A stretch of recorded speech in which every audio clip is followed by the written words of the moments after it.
Hey everybody, besides the GameCube giving us troubles, today we're going to remember the PlayStation 2 by playing Suikoden and the fact that it's actually the anniversary of the PS2's release, at least over here in the Yes. States. Mm-hmm. It's thinking. And the very first game I bought for the PS2 was not me because I was 10, but my dad bought was the Bouncer and Tekken Tag Tournament. Wow. And then that same PS2 was with us all the way up until the PS3 came out. I'm trying to remember mine. I think it was either Shadow of the Colossus or what was or The Warriors by Rockstar. Both good games. Yeah. Yeah, it was one or the other were one of my first PS2 games, because I know I got them a bit because I never had a PS2 actually. It's when I got a PS3 that was backwards compatible, because it was the fat 80 gig one that had the software Not the one that I wish backwards I kept. compatibility, which, you know, like 85% worked with like 85% of the games doing, you know, all right. There was a couple that had weird glitches that was more funny than anything, but yeah, it was either, like I said, Shadow of the Colossus or The Warriors. I can't remember which. But yeah. Anyway, who are we? Yeah, I was gonna say. By the I don't way, know. That was Visible Ninja, Yeah. Yeah. and I'm Fighter Hello. Chaos, and the one playing the game and who said "Who are we?" is Double RPG. Yes. How dare you? He's the one who Metal actually owns this insanely rare game. Yes, but it's not as insanely rare as the second or the fifth game. But still, it can go for a bit of a steep side on the price. At least it's not that one hack game on PS2. That's like super rare. Oh yeah, Infection. Well, yeah, because I know that there's some super infamous ones, like we've talked about before. Like obviously, Panzer, the Western release of Panzer Dragoon Saga is insanely rare, especially to find it still complete with all 7 discs. So yeah. Excuse me. Yeah, Not to mention, the original run of Dragon Ball GT Final Bout was also super rare. Oh so, yeah, that original one run was. That's because why it was I only actually like they only imported brought it. over like 5,000 copies. Yep. Dang. I actually imported it because even though it had a release, it was so hard to find. Yeah. I was like, let me just import the Japanese. Of course, it was like a budget ass game in Japan, but you know, whatever. By the way, hello to Muteki and LPH. Hey guys. Anyone else Hey. out there? And don't worry, I've recovered from the Mario Waterworks incident of last night. Yeah.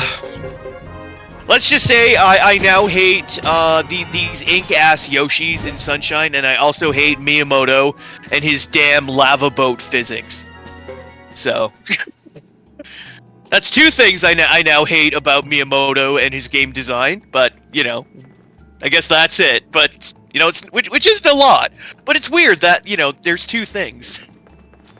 Anyways, for me personally, the first PS2 game I owned was, well, it wasn't the Bouncer or Tekken Tag Tournament 1, even though I played those immensely when they first came out.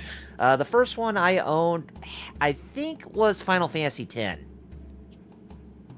Nice. Well, thank you, yes. It's a good choice. Really good choice. I Yeah. remember Final Fantasy X because I remember my mom asking me a good question. Hey, I can get you both games, but I can only get you one now. Which one do you want now? SSX Tricky or Final Fantasy X? No regrets saying SSX Tricky first. Tricky! Hell yeah. Hey, It's tricky! Yeah, there's no regret. Hell yeah. She says I eventually got 10 after anyways, like she did promise. Hell yeah. Yes. Of course, with 10, who could forget about Seymour Guado, that asshole? Yep. See more butts. Exactly. LPH said the first PS2 game he had was Burnout 3. Ooh. Oh yeah, Burnout Takedown. That's also a good one. Mm-hmm. I even had the Burnout PSP games. Yeah. Oh, I think I might have had one of them. Legends was one of them. I know that one. Yeah. Oh. Mind you, I'm a weirdo who had like the PSP version of Star Wars Battlefront 2, and how I remember weird that. ass gimped it is, but it I has its Siphon own Filter charm. on PSP. Siphon That filter, was weird yeah. to play Siphon because you had to filter, use yeah. the. There was no like metal, very much. There's no second Yeah. analog, so you had to use No. the face buttons. So yeah, stuff like Peace Walker, yeah, usually wound up doing that. Although in modern times, people are just creating like second analog stick patches for these games.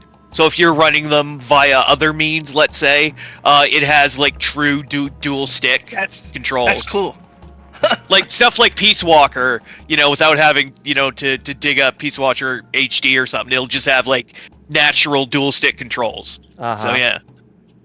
And One I know thing I they've been liked doing about them Zeta- for like all the old Armor Core games have been patched to have like true modern like dual stick controls. Like every single one, including like the PSP ones, which is nuts. Oh, it is truly a golden age of modding, not to mention all the Sparking Zero mods I've been seeing, ranging from like, Ball and Cell to of course CJ from San Andreas. To of course putting in, El Hermano, Gohan Blanco, and Of God course. knows, God knows what other meme shit. And of course, people porting like Final Bout Goku into Sparking Zero in all his polygonal glory. Oh, really? Yeah. Nice. Now that's a dedicated fan base right there. I get the feeling, yeah, this game is it's gonna become, I think, the new Skyrim of modding almost. This is the game that they're just always gonna make mods for. Well, I'm pretty sure they didn't have. You know? I'm sure they didn't have any problem with importing the mods from, say, like the Xenoverse games into Sparking Zero. Yeah, it's very. By what I understand, yeah, it's a very similar architecture. So yeah, it's pretty easy, I guess, to import like new skins and stuff. But people are actually like putting in entire new characters. That's something else. Yeah.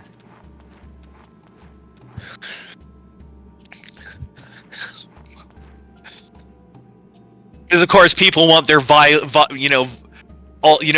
ego Vegito, so they got to mod it in now. So, because God knows it'll probably never get into the game via typical means, thanks to weird copyright issues with the manga, which is weird. But hey, whatever. Oh yeah, it's what it is. So anyway, if you remember back at the beginning of Ghetto's second chapter, we are currently following the Masked Bishop at this point, since it seems like that he and his crew suspect that the Masked Bishop is plotting something evil in particular. But what it is, we don't know. You mean cheats, Mateki? He said when they got a mod to not lose health in a rank match. You Well, mean when they gonna cheat? you mean cheat? I know there. Yeah, I know there's a bit of a difference, but yeah. I remember I guess people did that. One thing, if you just want to, it's like one thing. Breaking up. Oh If you no. just want to give Jared El Hermano skin.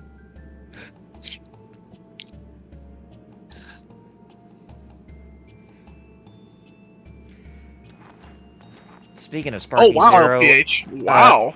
well, He said he platinumed it. jeez, how many hours did that take you, LPH?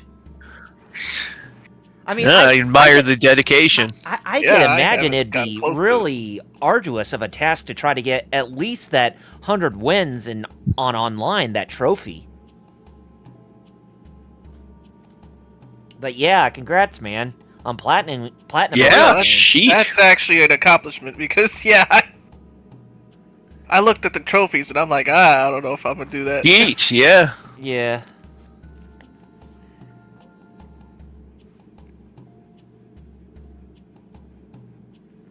And I was about to say, speaking of Sparking Zero, where is everybody at on that game? Oh, I've basically done it. The only thing I haven't completed yet is the Universe's Strongest tournament, because for some reason on Steam Deck, trying to go into the first match crashes the game every time. Oh.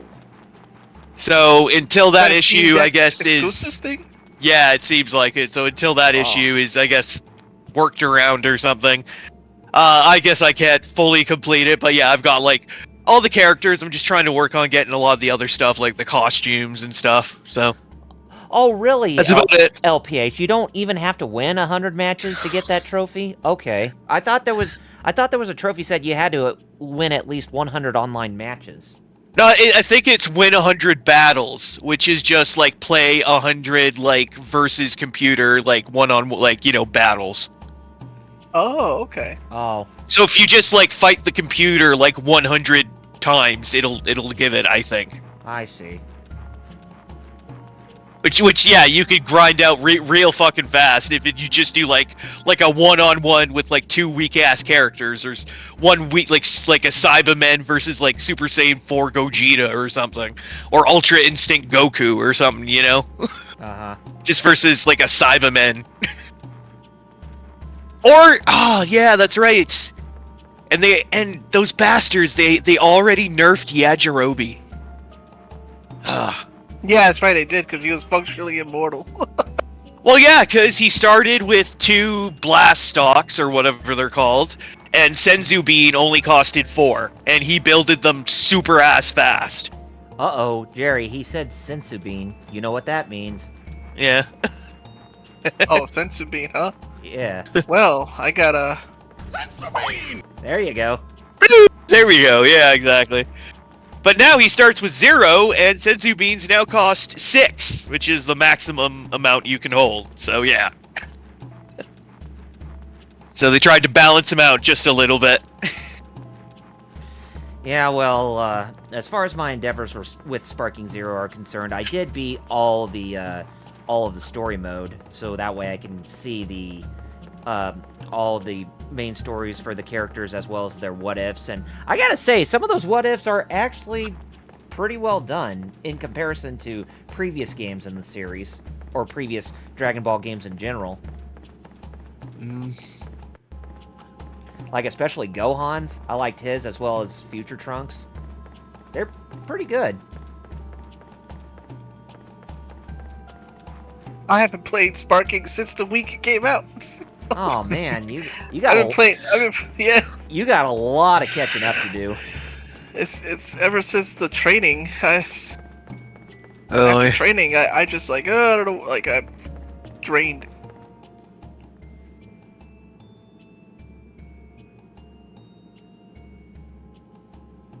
Like wherever I start working, I should probably, wherever, I should probably be, you know, normal again.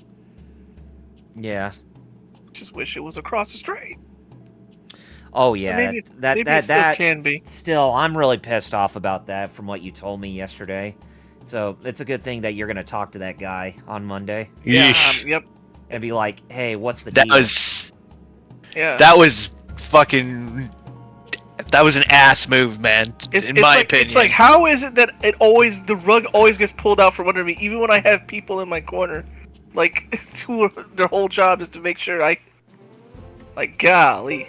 Mm-hmm. Like, that's wild.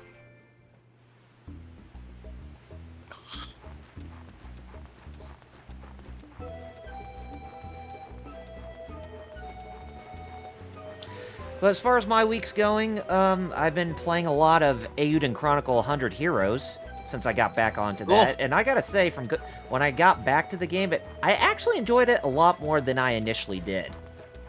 Or am still enjoying it a lot more than I initially did when I first started playing it.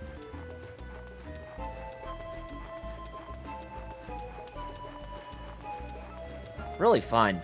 And I really wish that some of those mechanics that they introduced in Eiyuden Chronicle 100 Heroes are carried over to, like, whenever the next Suikoden game comes about. Hopefully. Like, you know how when you recruit characters and your castle starts to grow, not only just in terms of looks, but in terms of the number of buildings that open up, as well as the floors being built within the castles. Well, you can do that in Eiyuden Chronicle, but the big difference is you need to have resources in order to accomplish those feats. And I think that actually adds in a lot more replay value to the whole castle building aspect of the game.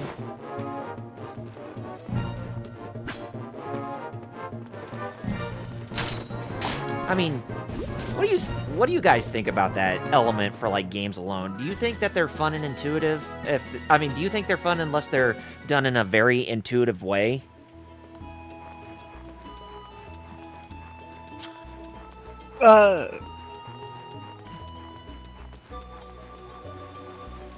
You know, where you gather resources and then you can allocate those resources to, say, build like some shops or to upgrade the castle to be a more like stronger and more fortified fortress for something like Eiyuden Chronicle. I mean, it's kind of the same thing with Eiyuden Chronicle Rising, how you complete tasks to get stamps for your stamp card.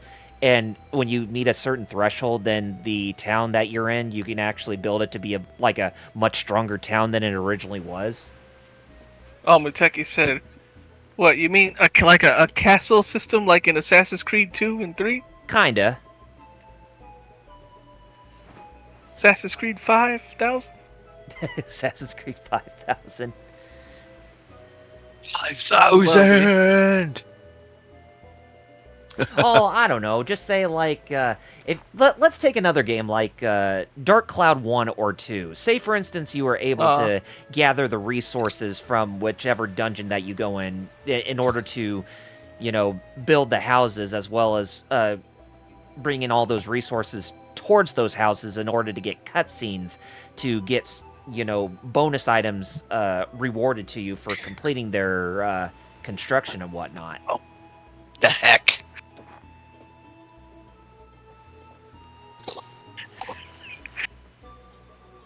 You know, I had Dark Cloud 1. Then we got to play 2. Oh, 2, it's I definitely think you would like 2 a lot if you ever got around to it on PSN, because it's a lot more streamlined than the first game was. I also played Okage Shadow King. Speaking of early PS2 stuff, Dark Cloud, Okage. Now, Okage Shadow King is one that I haven't even tried yet. Oh, really? Really? I'm surprised. Wow. Me too, man. Because based on your impressions, that sounds like it's definitely a sleeper hit. Yes, man. Yes. A lot of people loved it that played it, like me. Mm-hmm. That game deserves a remake.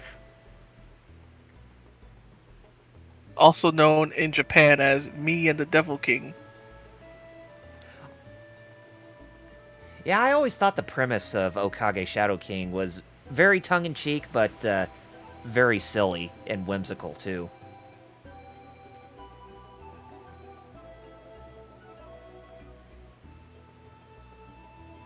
Miteki, so we're talking about building things and all that, and he says sometimes it's fun, but time-consuming. Yeah, you got to strike the balance. Yeah. Some games go too far one way or the other. That's the problem. Oh yeah, I mean there are certain things that go too far, like trying to get the right resource, trying to get the right resources at the right time. I just feel that, you know, taking so long to get a certain resource to build things just to get them built for the sake of getting built. Yeah, there needs to be that fine balance of what you can obtain and what you can build within the certain allotted time that you're given, basically. Mm-hmm. Balance. Who'd have thunk it? I mean, also think of it as something like, say, like any of the Sims games, like SimCity, for instance. Even though you could technically, you know, destroy your towns and whatnot and rebuild them the way you want them, but still. There's just something that's always appealing when they're, done in a very intuitive and methodical way. Not too intricate, but very sophisticated.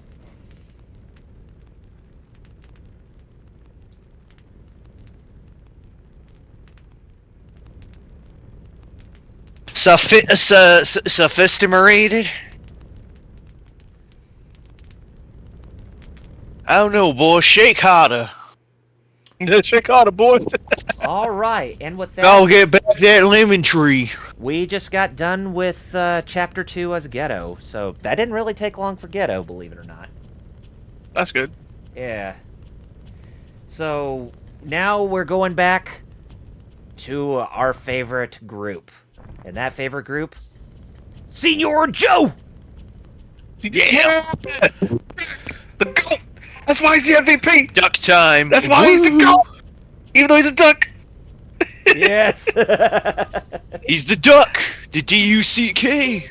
The real duck. Damn Duck ugly man. canard king, I guess. The real duck man. Weird.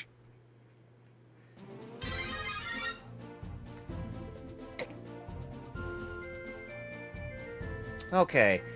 Now, for Hugo's group, we have to make our way towards Lake Castle, which is where Thomas is, because based on Jimba's findings from the end of Hugo's second chapter, there is rumors and speculation circling around that area that the Firebringer, which the Flame Champion conceived and is a part of, is being held up at the castle that we have to go to.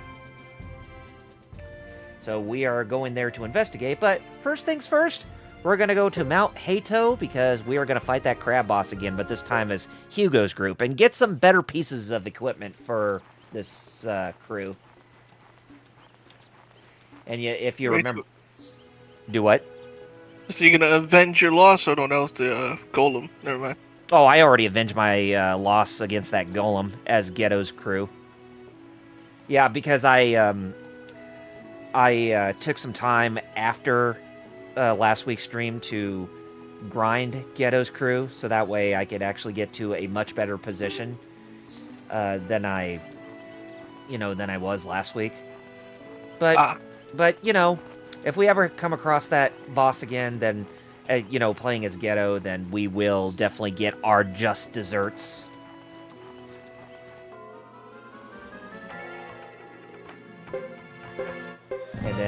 And then Jerry, I was expecting you to come to my house with a pie and just throw it at my face. Just like what happened to Sam Eagle in the Muppet Show. Kill wealthy dowager. I just...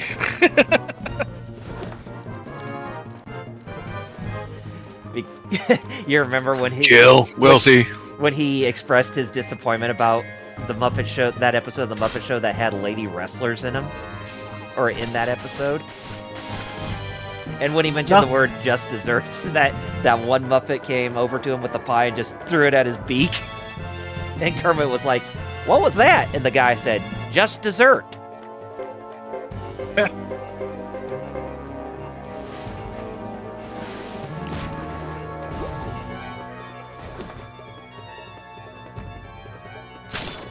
Pies are scary, Buteki said. Remember what the pie did to Peter and Quagmire? Family Guy. Oh no.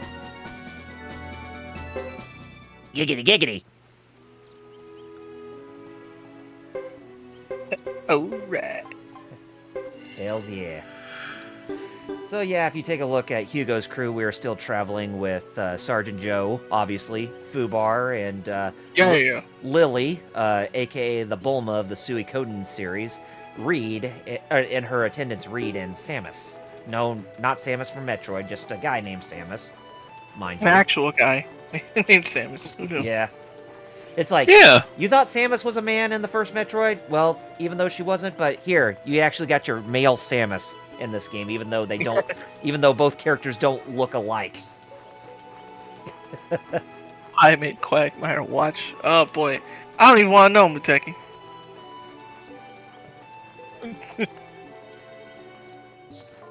Yeah. But if you are in the Discord and on Twitch, check memes in the Discord where you can see Sporticus grabbing the Tree of Might fruit.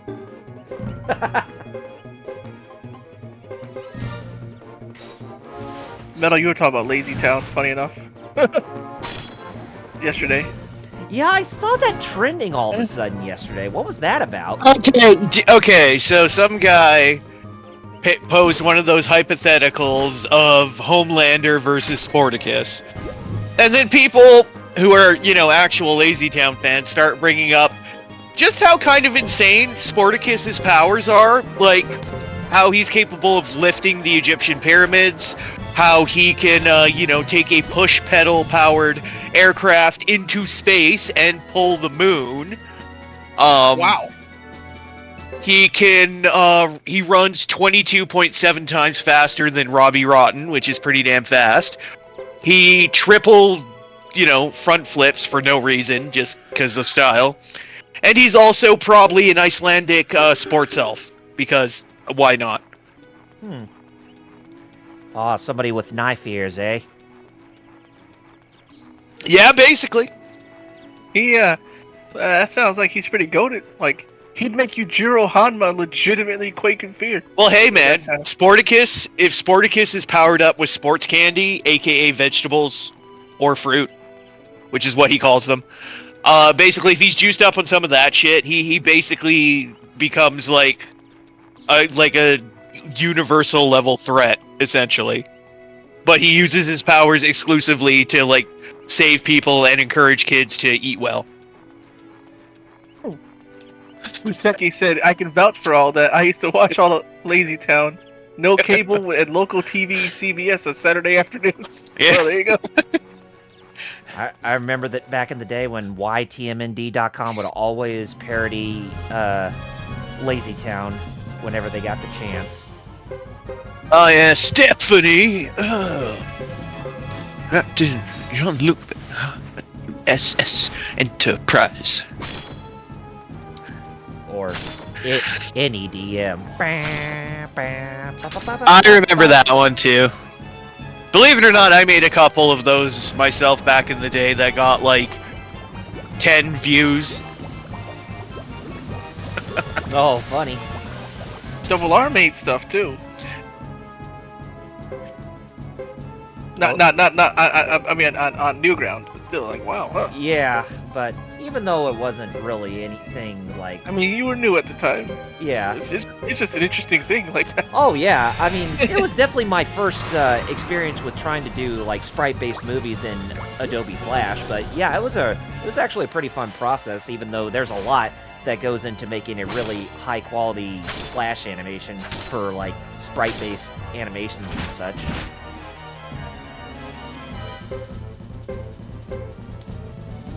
Even though it was kind of long and tedious, but I will say, for the benefit of the doubt, it was great practice. Yeah, it was a good learning experience. Yeah. So,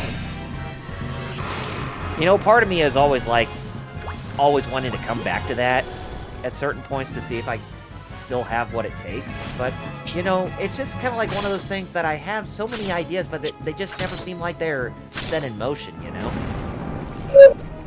Oh, you're just describing me every day.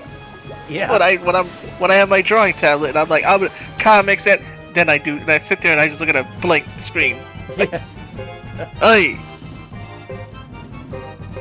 Well, I actually am drawing something now, but it's not. I'm just like, man, I got so many other things to do. My brain's like, yeah, but no. Yeah, but no. I mean, that Flash animation I made, it did get average reviews, but it wasn't really anything groundbreaking to where it actually got, like, a medal from the Newgrounds website. That's one reason I don't post on Newgrounds, even though I have one. Oh, trust me. It's just, trying to post on Newgrounds is like posting, like, something on, say, DeviantArt, and you know how much many of the people who are, exclusive to websites like those, they just love to shit on anything that anybody tries to post. That's true. And that's a damn shame, too. I remember one time I got called cringe, and then I went to his profile, and it was just him tracing Dragon Ball stuff. Mm-hmm. Yeah, I know a lot and of. I was like, man, you a tracer. Like, Yeah, on the on that With Tracer, honey. on the nobody fla- got the heart to tell you, a tracer. on that two-part Flash animation I did. I've been people constantly criticizing me for saying, "Oh, you copied off the Rooster Teeth machinima called what was the name of that? Uh, God, they did a machinima that was based off the game Fear, F.E. Yeah, I remember that game. Panics. That's what it was. Because a lot of the jokes or a lot of the dialogue I had was taking inspiration from that, but all of a sudden these grifters, they were like, "Oh, you were just copying off that show to a T." It's like, not everything, just some of the dialogue, but not everything was copied verbatim.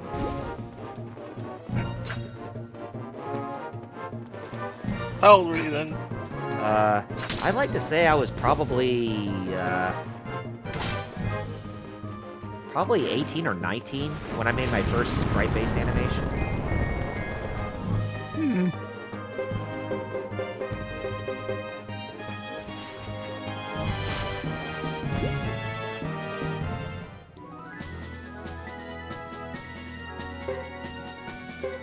You know, it's just watching my sprite animation, the sprite animations I do, or the ones that I made back in the day.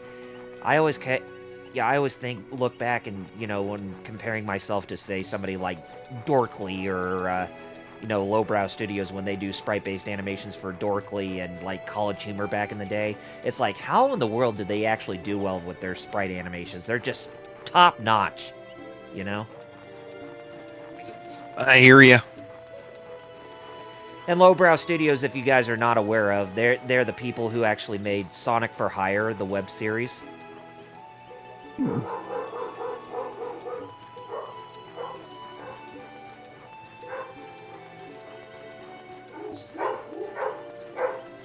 Which Sonic for Hire is a pretty fun web series to watch. A lot of video game references as well as like old pop culture references and that kind of stuff, but done in a more mature demographic type of way. Yeah, I'm back. Hey, welcome back. I'm gonna grab some things. Oh, that's good. Excuse me. Pardon me. Actually, what should I say? Excuse me. Pardon me. Oh yeah. Come on. How do you hope to beat me? Good answer. Good answer. Good answer. Good answer. What answer? I see you studied the abridged book of ninja fighting. Yes.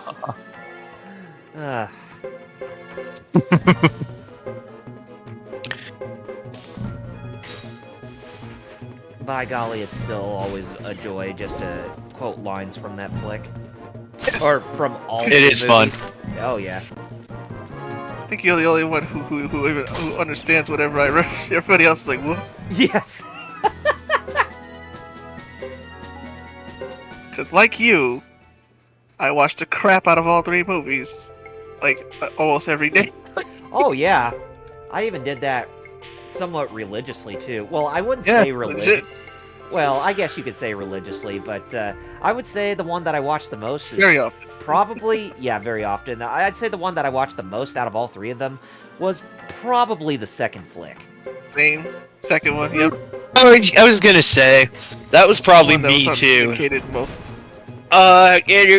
Ostensibly, it's the one that I guess you could say strikes the best balance between the more serious first movie and the fucking insufferable ass comedy of the third movie. It's like a decent middle ground between the two. Yeah.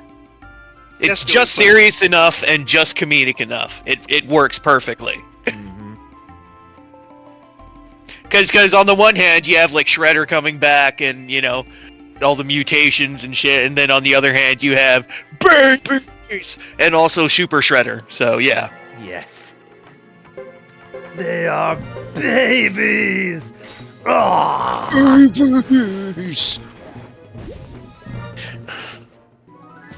You know, speaking of those old Ninja Turtles flicks, funny that we were mentioning them.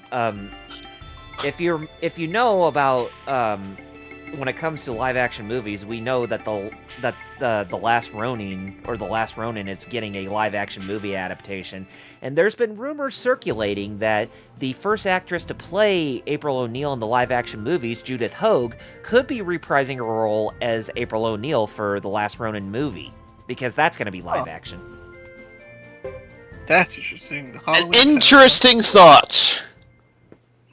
One that I actually would endorse, because yeah, I'd be behind that. Oh yeah, I mean with how old she is now, I think she'd work well playing the character, because if you read the Last Ronin graphic novel, April looks a lot like, or acts and looks a lot like Sarah Connor from Terminator 2. Come with me She's if you want to live. Yes.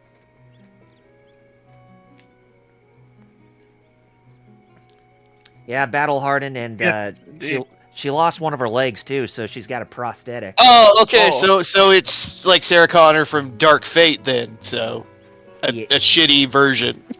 I'm taking the piss out of Terminator, but I don't really mean that, especially about Judith Hoag. Techie said something. Double R, I guess you would know about the behind the scenes. Let's just hope the stunt actor and suit actors get treated better. Oh yeah, I mean, I'm pretty sure that they will.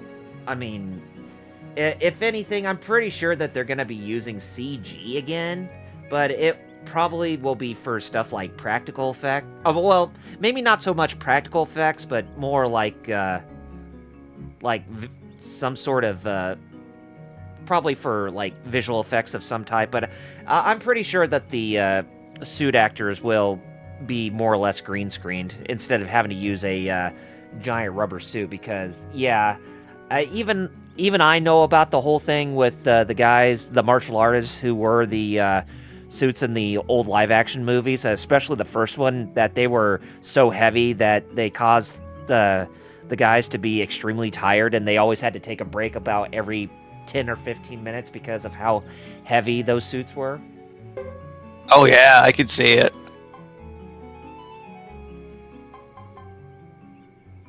And that would be rough. Yeah.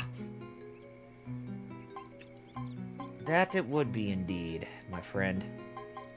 Techie mentioned, is that true? The guys who wore it just left them in a parking lot?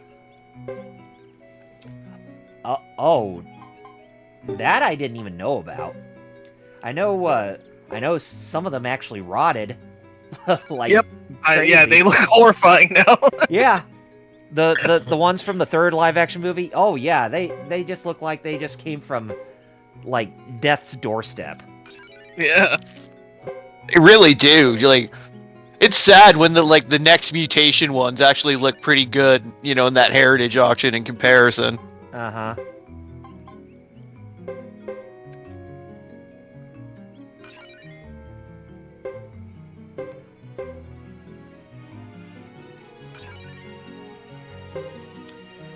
Even though it was sad that they weren't able to use the Jim Henson Company for the third movie. I think it probably would have given the movie a bit more redeeming value if the production crew didn't try to go, try to be cheap for the third movie, but it is what it is. I hear you, but yeah, like you said, what can you do, really?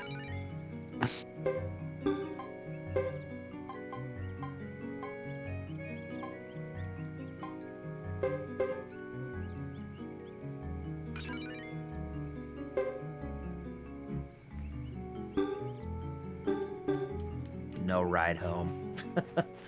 Dang.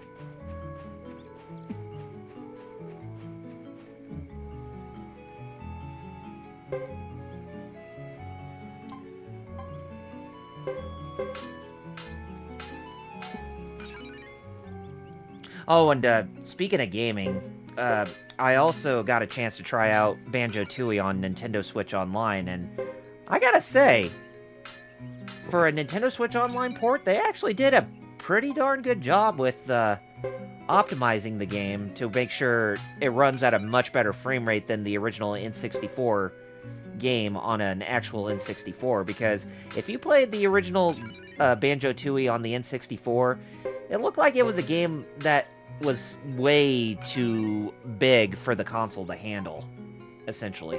I kind of agree. Yeah, it didn't exactly run the greatest. Mhm.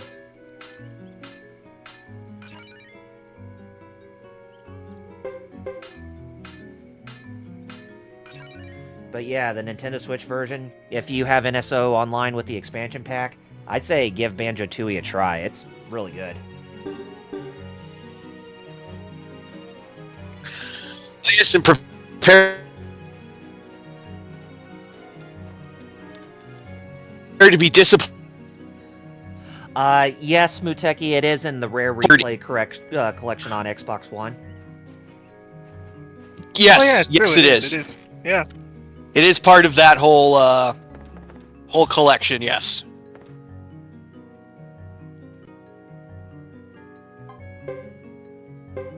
Look at that! Look at that place, man. It's so comfy. What, the shop I'm in? Yeah. Yeah. It's like something Donkey would say from the first Shrek movie. I like that boulder. That is a nice boulder. Yeah. Wheels told me that. I remind that exact line. He was like, "Oh yeah, that's a nice bolt." Yeah, it's definitely one of my favorite lines in that movie. Actually, I probably might want to get a few of these Mega Medicine Ds. Or just Medicine Ds, pardon me.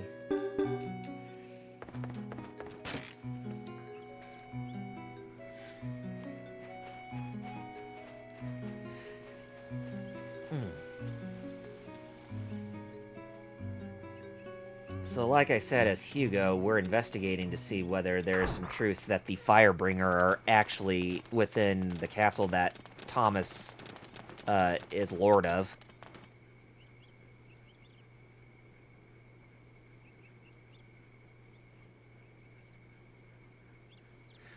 But it looks to be even worse than that, because it looks like Thomas is having some trouble with the Zexan Council, who are trying to make the castle theirs without them knowing that this castle that Thomas is running is actually a castle that's run by both Zexan and the Grasslands, so it doesn't really have a distinct owner to it. Basically, it operates itself independently.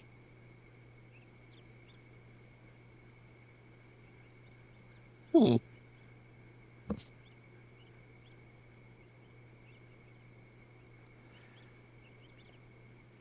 But you know how counselors and kingdoms love to think more about themselves instead of the well-being for what is right for their people.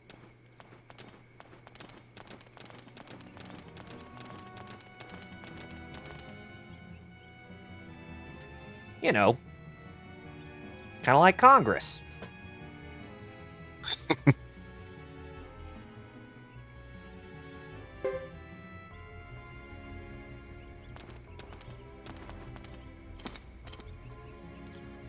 So, Muteki, I just got an idea. 2 words that will solve all our housing problems. Timeshare. Oh no. Not quite ripe yet. Yep. Hey, do you like penicillin on your pizza? Oh. Da, da, da, da. Da, da, da, da. And don't worry, Muteki. We won't be discussing any of that in any of these streams. I know you already explained how you got the image to look so good, but man, it looks good. Yeah. I'm like, It is beautiful. Very I put it on. I had it on crisp. 480, and I put it on 720. I'm like, whoa, that's like Oh yeah, night and day. really good. It's like the best way you can. It's like the only way how you can get the best picture for a game that's during the 6th generation of gaming, whether it be PS2, GameCube, or Xbox. Probably even more so with GameCube if you have the that digital output to where you can actually upgrade to 480p, the image quality. But when you have that M Classic in there, then you can actually see the picture for GameCube games actually looking a lot more astounding than what they are. Now, you're a Nintendo guy, but did you have GameCube first or PS2 first? I had PS2 first. Okay. I actually got my GameCube about, I want to say...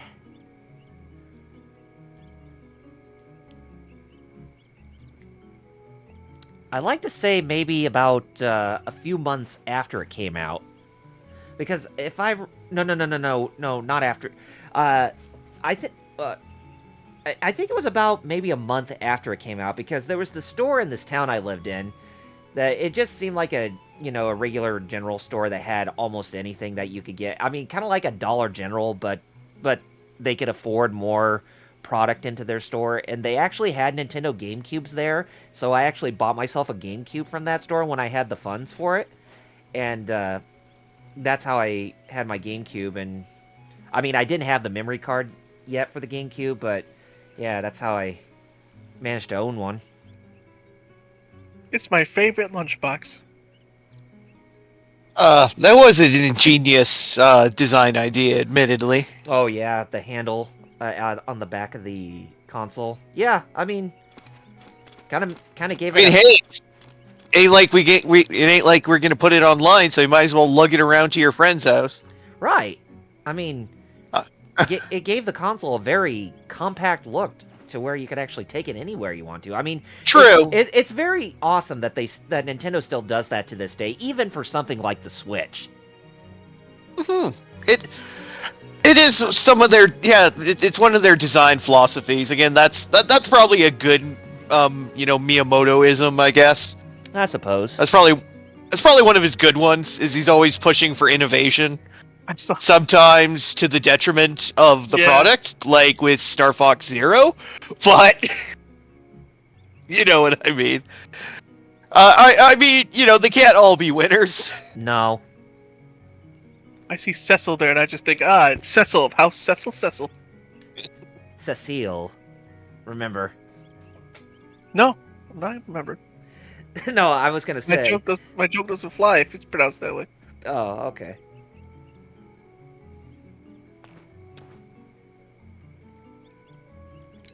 I mean, she's no Cecil Harvey, but, yeah.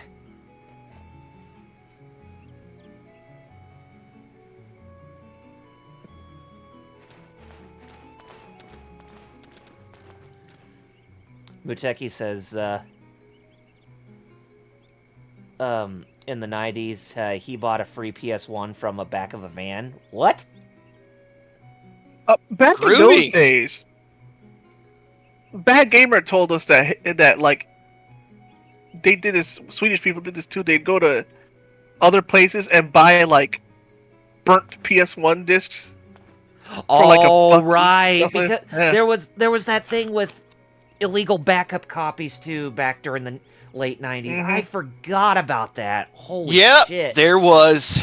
Oh. PS1 and Dreamcast had a lot of that. Yeah. Well, okay, Dreamcast especially, if you had the earlier models. Because, okay, if I remember right, it was because they were programmed to also accept a type of CD format that was big in Japan, but not really anywhere else. Uh-huh. And because of this, people were able to like get a little exploit in and basically crack the system wide open insanely easy.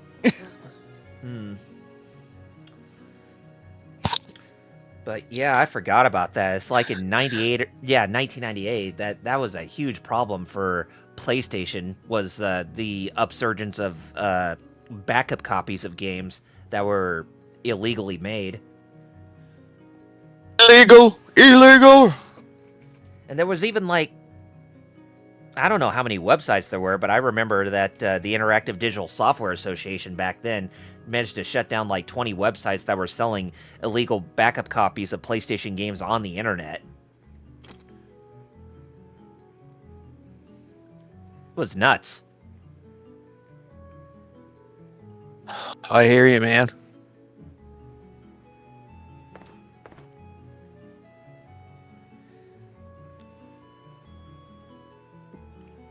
Oh yeah. Well, that's good to know that you actually got a real PS1 and the legit official releases of the games, Muteki. Legit. I was about to say, if you were into that stuff, then that kind of resorts back to somebody that we do know and who we are good friends with. You know who I'm talking about, Jerry.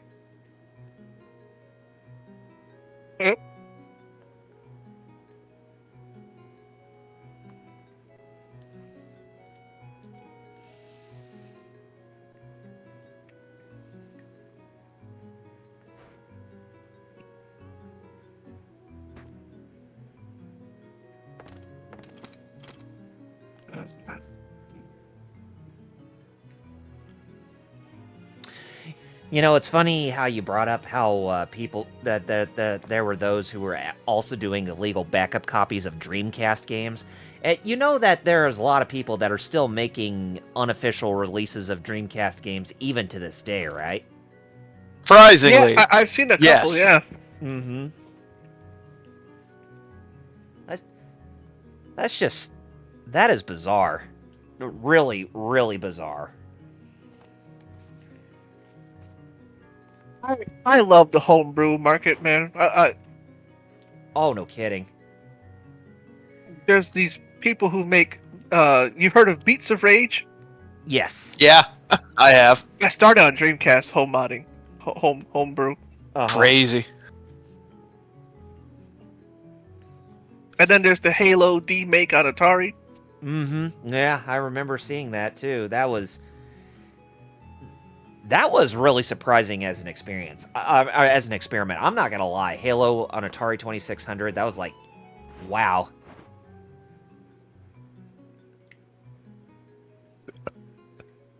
Muteki said somebody's bringing GTA 3 to Dreamcast. Still, that's even nuttier that somebody's doing that too. Because we know how ambitious that GTA 3 was for the time it came out. I mean, even though it could run on a PS2, but when you compare that to like it running on the OG Xbox, the difference is completely night and day, you know?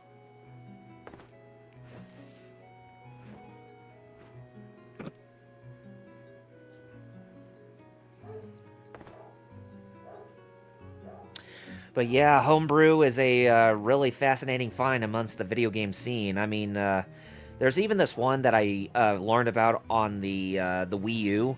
That there's this app within the homebrew that you can actually improve on the image quality of Wii U and Wii games on there.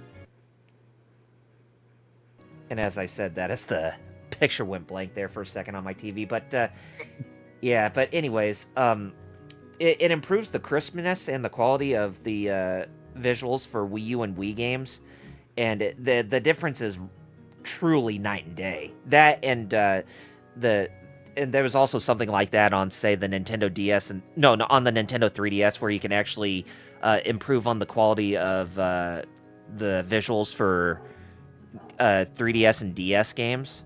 Like, if you were to play any of the Dragon Quest 4, 5, or 6 remakes on the DS, you notice that their picture quality is not that great, but the app that's on the 3DS, Homebrew, if you were to use that for any of those 3 games, you can actually see a lot more crispness in the sprites and the environments.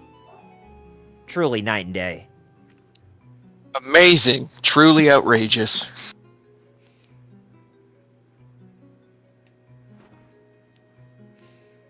Just like Gem. It's like Gem. Yeah, I was gonna say. True outrage. Muteki said about the GTA 3 and Dreamcast, but Rockstar themselves screwed up bringing a remaster to current consoles. I know, right? That was a disaster. I know. That Yeah. was a massive as they say, F up. And I wanted to get it, but every time I saw it, I'm like, no, wait, remember, Jerry, this port sucks. I really wanted to get it. Those remasters, you know? Oh yeah. Yeah, if they weren't so horribly butchered, it would have been half nice. You know, that's something I don't understand. Is like, how is it that these companies, whenever they do remasters, all of a sudden there's just some sort of red herring that comes into their way instead of doing like a proper remaster. I mean, that's kind of how I felt when Konami brought about the Metal Gear Solid Master Collection Volume 1. I mean, when that compilation came out, it wasn't really at its best, even though it was still a good compilation, but it's like there were certain things about it that were just missing, like certain features that were missing for all the games available in that collection. It's just like, I don't know, you know? And what Rockstar did for the GTA 3, Vice City, and San Andreas remasters is like, why?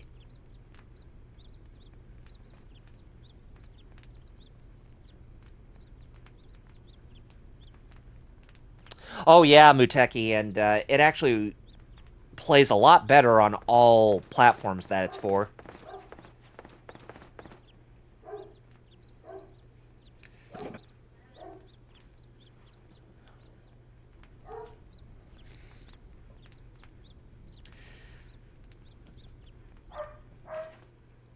You know, I find it funny how lesser-known companies actually do remasters better than the actual bigger ones.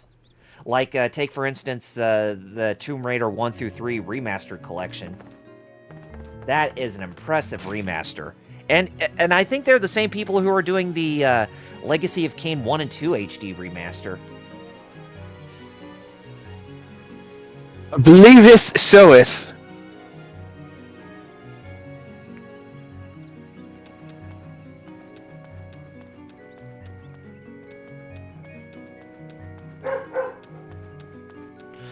I mean, there's a lot that goes to trying to port old games to newer hardware. You know, newer bugs, a lot of other like complications and trying to get the games to run perfectly as they should.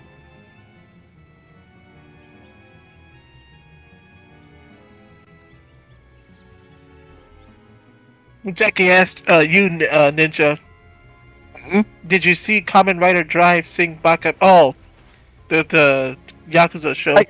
I saw. No, I haven't watched it yet, but I did see the meme because, yeah, I know. There's no karaoke in there, but somebody did like an AI voice of his character, you know, doing Baka Mitai in like the karaoke. That's pretty cool. It's admittedly not bad. Hearing Kamen Rider Drive sing Baka Mitai, even though it was an AI clone voice, but still.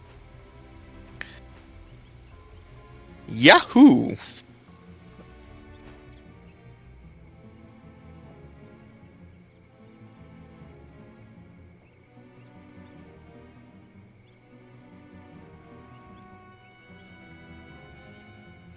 Muteki says no. Sega put up a video of the actor singing, Ah, neat. so it wasn't an AI generated video of any kind. Ah, oh, there you go. Okay, my mistake.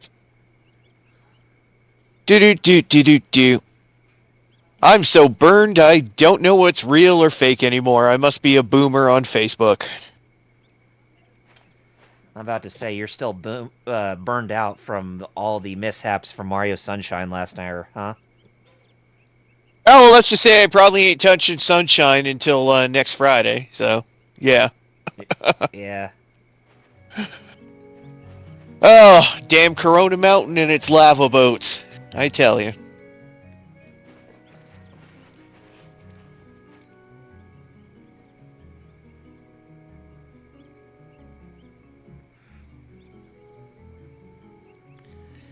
And that video with the Kamen Rider Ride singing Bakami Tai that was uploaded to Sega's YouTube channel yesterday, Muteki also pointed out.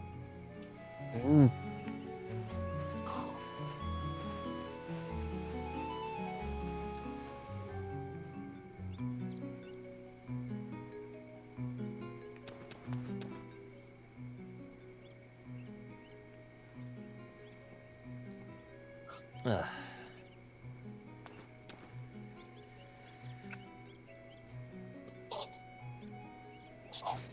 I know it's going to be an impossibility for any of us, but is anybody doing anything special for Halloween since that's coming up pretty soon? Yeah, I never do, really, so. Nothing will really change. Yeah. Me either.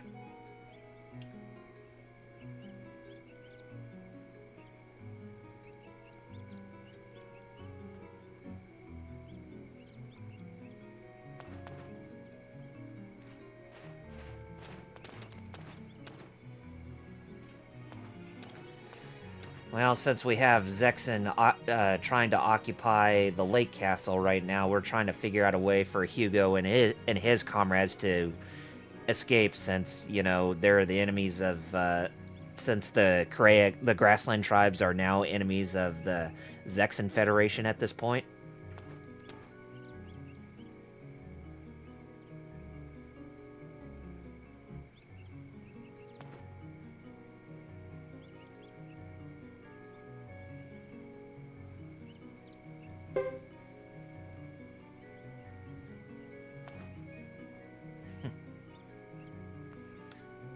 And no, they're not the Zaon Federation. They're the Zexen Confederacy.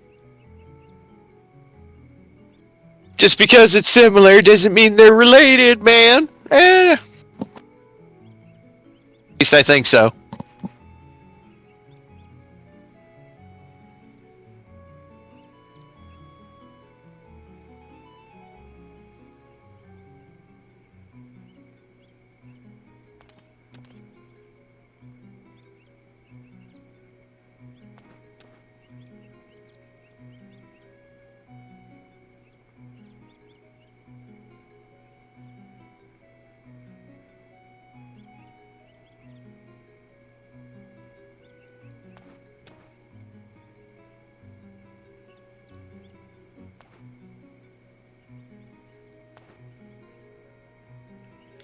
Yeah, Thomas, you tell that asshole. That asshole Butler wants to turn us into the Zexen Confederacy, whereas Thomas is having none of that because he's treating equality to all guests.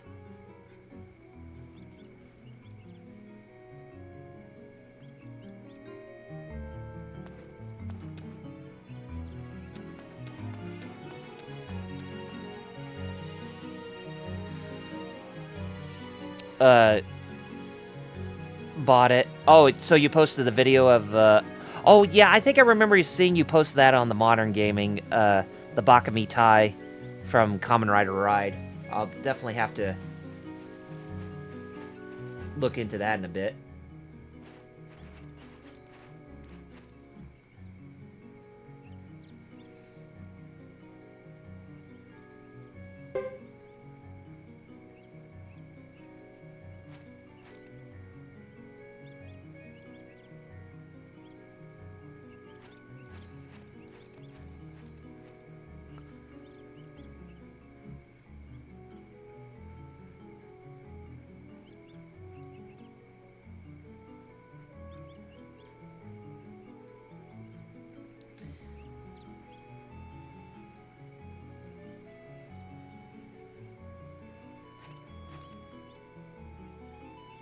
Oh, jeez.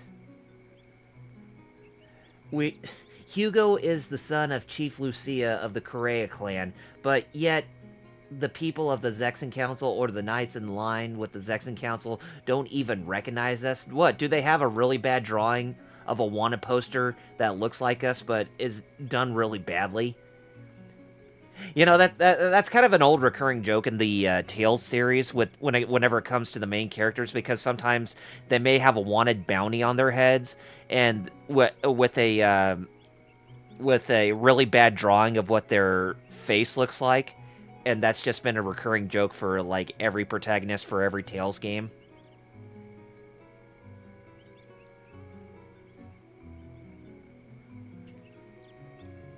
No, Muteki, Starry is still around, the Pepsi drink.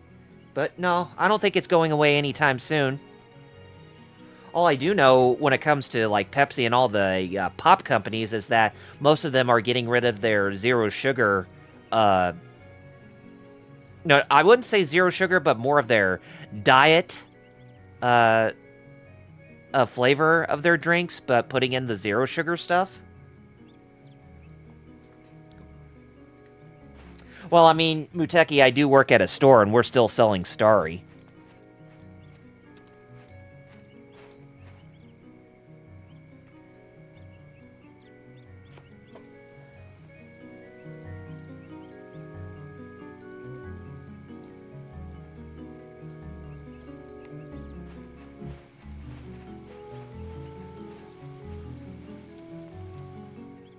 Well, since Zexon's not letting us pass, I guess we have to talk to Thomas again.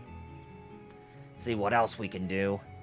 If only there was a bit of luck on our side to get out of this predicament.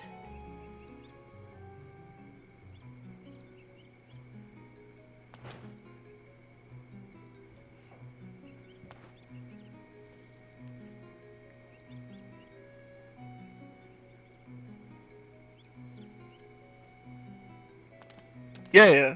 Hey, welcome back. Wonder where you went. Yeah. Where did I too wondered. Boom, boom, boom, boom, boom, boom.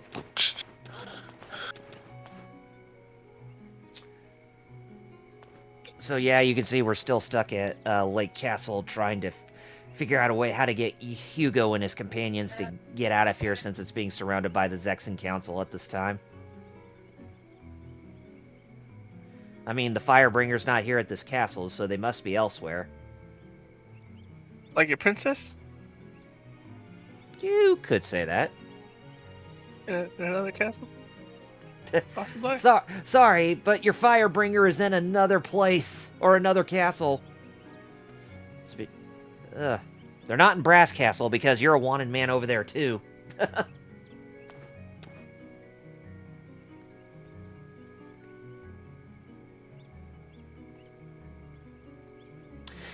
Yeah, Muteki, I noticed that I think that we also started to sell some of the cranberry starry at the store I work at, too, so... Yeah. If they took you from here, they'd have no excuse to come storming in again to arrest you and spy on us. They're pretty tricky. Who in the world could be saying something like that? You don't see the most important thing about storming the castle, right? What's the most important thing? To have fun. Oh, yes. I mean, it's like playing a Dynasty Warriors or a Samurai Warriors game. When you're storming the castle, just go all out. Have a lot of fun with it. Also the Princess Bride. Yes. Also, take notice of the storming man. the castle. Take notice of the man in red hair. He's actually a very important character for the rest of this plot going forward. You only get his first name, but you'll know what his surname is once we get around to it. Oh, hey, we have ourselves another returning character from Suikoden 1 and 2. If you remember Apple, the strategist who worked alongside our armies in the first two games and had a really big importance in the second game. Well, she returns for Suikoden 3.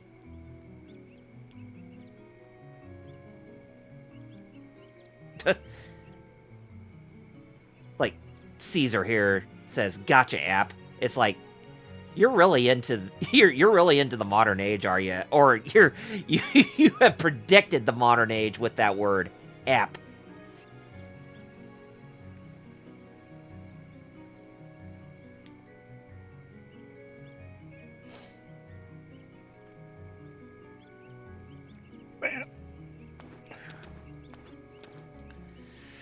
So yeah, this is Caesar. He's actually the main strategist of our army that we get much later.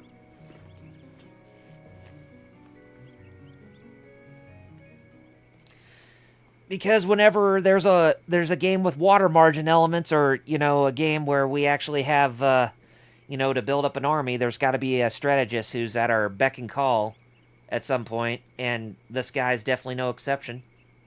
Well, in these games, you definitely do strategists.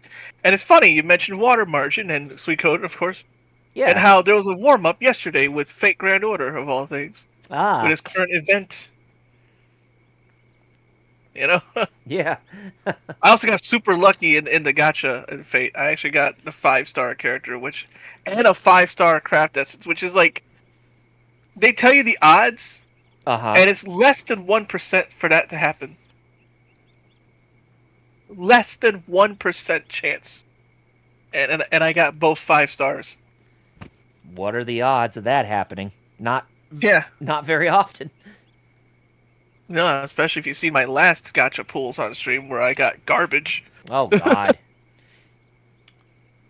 Yeah, I remember you telling us about the horror stories of, having garbage pulls with Yeah. with Fake Grand Order.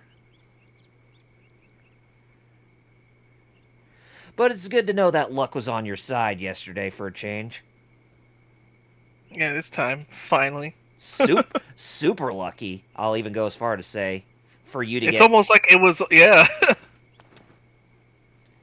Right? I was about to say if you were gonna say the word I think you were gonna say, I was gonna say I'm sorry, Jerry, but I deemed you are about to get fired because you said a pun more so before I did.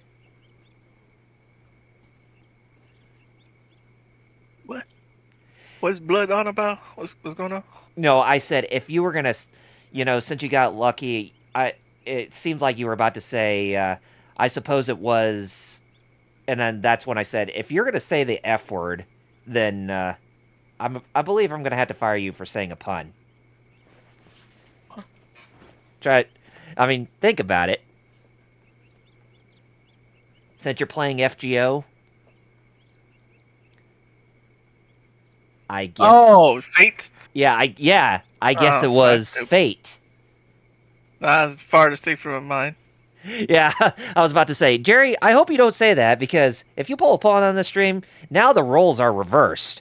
You usually fire me for puns. Now it's my turn. Nah, I'm just kidding you. I wouldn't even dare pull something like that.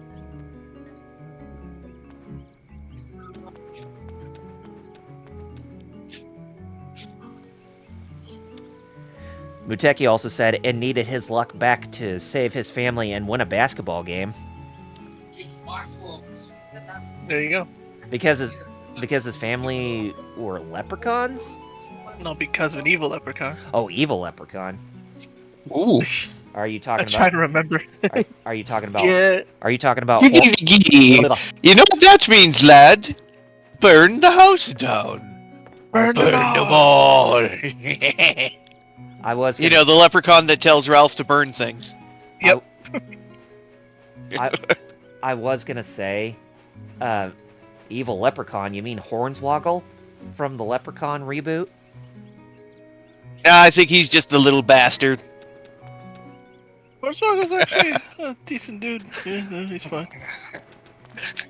Still, I cannot get over that whole angle from back in WWE's Ruthless Aggression era where Hornswoggle was Vince McMahon's illegitimate son. All because Mr. Kennedy failed a drug test. Yep. Mr. And was implicated as part of a drug Druggedy. ring. Druggedy. So they had to hastily rework it, and yeah, Hornswoggle.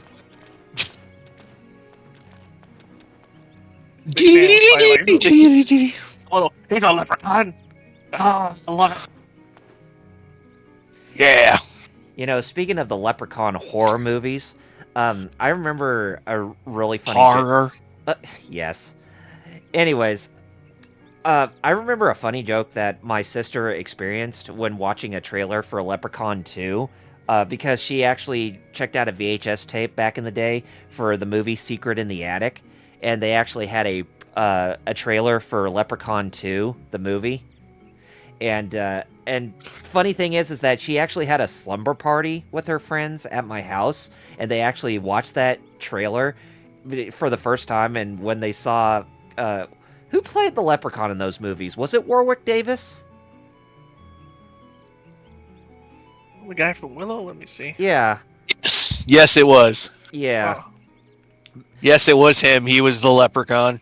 yeah. Because what happened was whenever he showed his face on screen and said "I'm back" during that trailer for Leprechaun 2, my sister's friends as well as her, they were screaming out so loud because they thought that the Leprechaun was actually right there when they were watching it in the dark.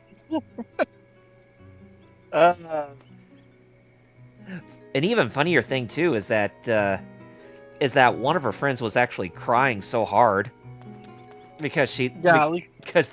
because she thought it was real.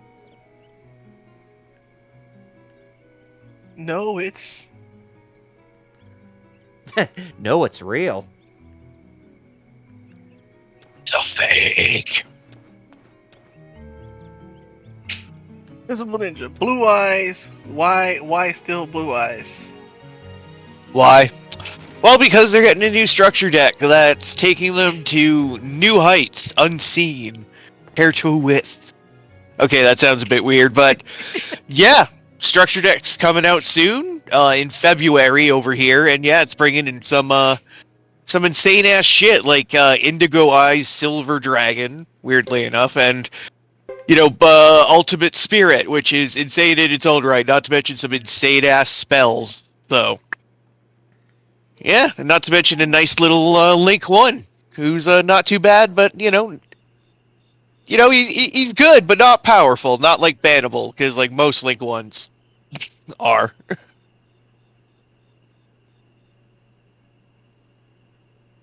So Link Karibo has some competition. Yeah, if he wasn't banned. Oh, okay. Ooh. He's currently banned, Master Duel, so... Yeah, has a Master different Duel's, ban list, yeah, so different, that's why different beast. Where, mind you, they actually do theirs, they update theirs the monthly, however, which is a bit different. He said doo doo. Exactly. Doo-doo. Call of Duty. Oh. Yeah. Call Oh, damn it. Not to mention, I've actually been seeing Black Ops 6 is actually not that bad. It's actually apparently one of the better Call of Duties in recent times. So that's nice to hear, actually. Heard his single player campaign was really short, like 5 hours long. Well, here's the thing. For Call of Duty, that's not unheard of. And like I said, I've also heard the campaign, again, like compared to the more recent stuff, is actually, again, not bad. And I'm one of those weird guys who actually does play Call of Duty for the campaign. So, yeah.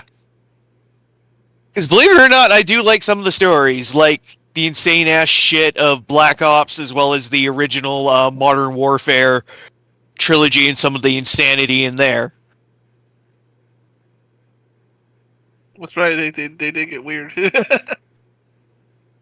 Yeah, despite the first one being a fairly kind of straightforward, grounded, military game, the second one decided to amp shit up and become more like a fucking action movie, which the third one just continued with, so yeah. And then Black Ops is like that, but conspiracies and Black Ops and zombie gas and shit.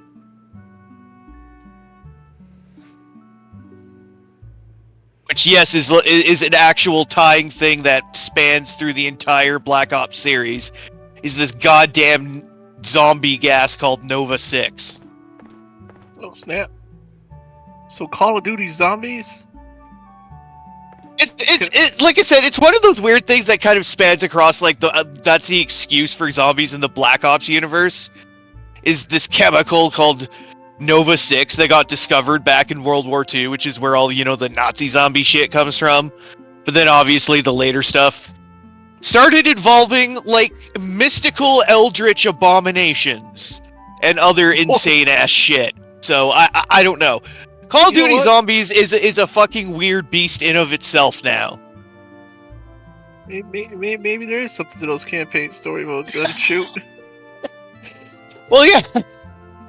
Because you get to, like, time travel, eldritch abominations, and shit like that, so yeah.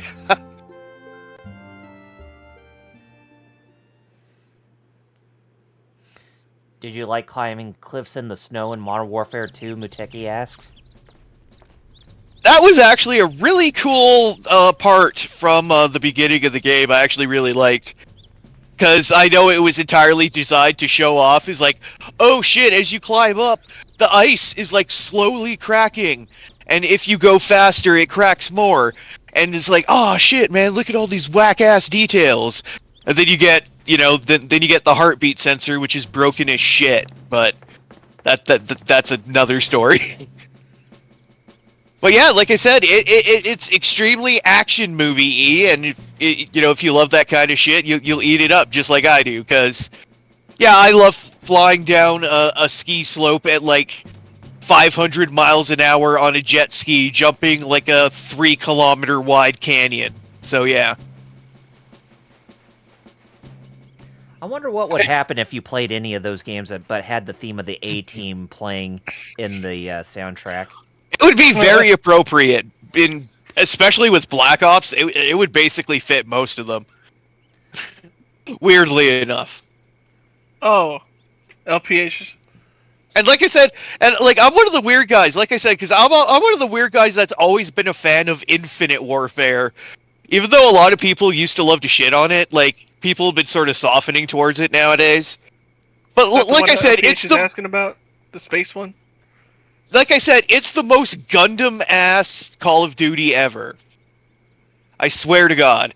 It's like, okay, so we've settled Mars, but Mars is pissed at us, so they rebel and launch an attack on Earth with their gigantic fucking superstar destroyer, the Olympus Mons, and they totally F Earth's fleet, so it's up to, like, the last 2 remaining ships to, hyper around and try to pick off the Martian, higher-ups and shit. Not to mention, they actually incorporated, like, Ace Combat-esque flying stages for, like, fighter combat. Which is nuts, because they always seem to like to add a little bit something new each game. Because I know with, like, Black Ops 2, they did the pseudo-RTS Strike Force missions, which I actually did not mind. Because you could either play them as a pure RTS, or you could take direct control of units and play it more like a strategic FPS, I guess you could say. So that was kind of interesting. Not to mention, I love Black Ops 2 insane-ass plot, which, fun fact, takes place in 2025. So it happens next year, folks. In space. You better get ready for the Raul Menendez drone attacks of 2025. By what I hear, they totally F up LA, so you might want to avoid LA for all of 2025.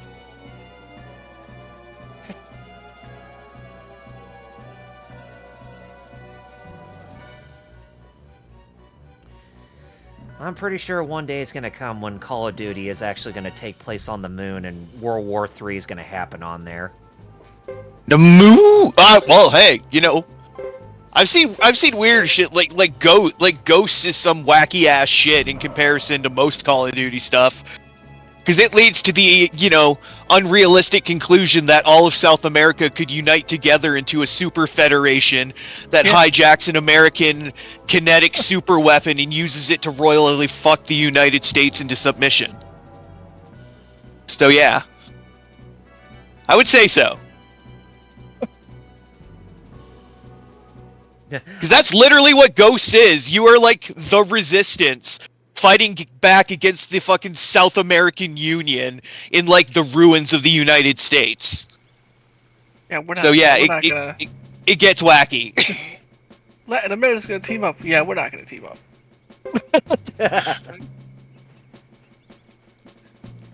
I could just imagine the commercials for that Call of Duty game, if it were to take place on the moon, with them saying, what if Call of Duty happens on the freaking moon?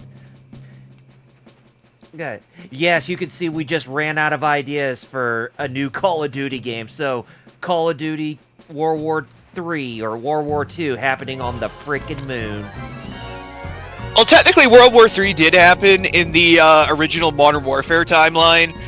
It was the America versus Russia war, which, honestly, I think are some of the best-ass campaign levels in all of gaming. Because, I don't know, I'm weirdly biased, because, like, the Modern Warfare 2 levels, which is, like, very, shall we say, Red Dawn-ish, very raw pro-patriotism shit is just so cheesy ass.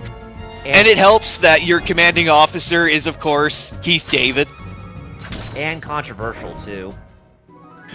We can't forget Well, about yeah. we can't forget about the airport level. Well, that is part of the what do you want to call it? The more international, the Task Force 141 storyline, where this is part of the parallel, like, American-Russian war storyline. Because there was two storylines that happening simultaneously that eventually did intersect, but yeah, it was kind of interesting. But yeah, the American side, like I said, I really loved the like homeland defense stuff against the Russian invasion, like the infamous level with you have to defend Burger Town because the president is injured in their fucking cooler. And you have to defend against wave after wave of Russian soldiers just trying to bum rush your ass, like, constantly. Like, that's, like, some of the funnest ass shit ever, at least to me, anyway. Not to mention, like I said, it's full of cheese. Because Keith David telling Ramirez to literally win the war. Wait. Ramirez, do everything! Wait a minute. Burger Town? Yeah, one of the stages is set in this, like, little strip mall kind of area, and you literally have to take what is essentially a Burger King and hold it, because the president is injured, and you have to protect him in their cooler, while you wait for evac, and like I said, then Russian soldiers are bum-rushing your ass from, like, every direction, and you have to do, like, a wave defense kind of shit. And you then have to go take over, like, the local Taco Bell, and then head over to whatever the local-ass diner is and clear that out of Russians, too, and it's a wild-ass stage, so yeah. But of course, when it comes to American military games, we cannot forget, or we cannot, we cannot make no mention, or we cannot forget to make a mention of the most American game ever made, and that's Metal Wolf Chaos. Well, yeah, because, American president gets in Mecca and fights for America. Because America, bro. Hell fucking yes, dude. Best part, it was made by the Japanese. Yeah. LPH said earlier no. it's like Gundam and Star Wars. Metal asked you, Muteki asked you, sorry. Sorry. It's okay. If it's awkward revisiting COD with Kevin, and did you make it across the street in that COD game? Yes, and yeah. One guy couldn't get across the street. Took him 55 tries. Yeah, I think I made it pretty quick. And not really, but that's just me anyway. Ooh.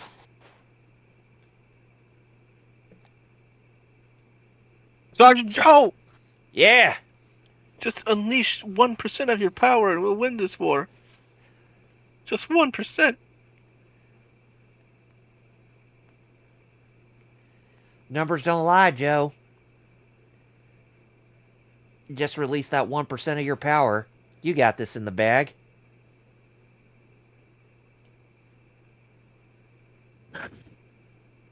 Yeah, when he hits 100%, he'll bulk up and ruin his meat for when he eventually gets butchered.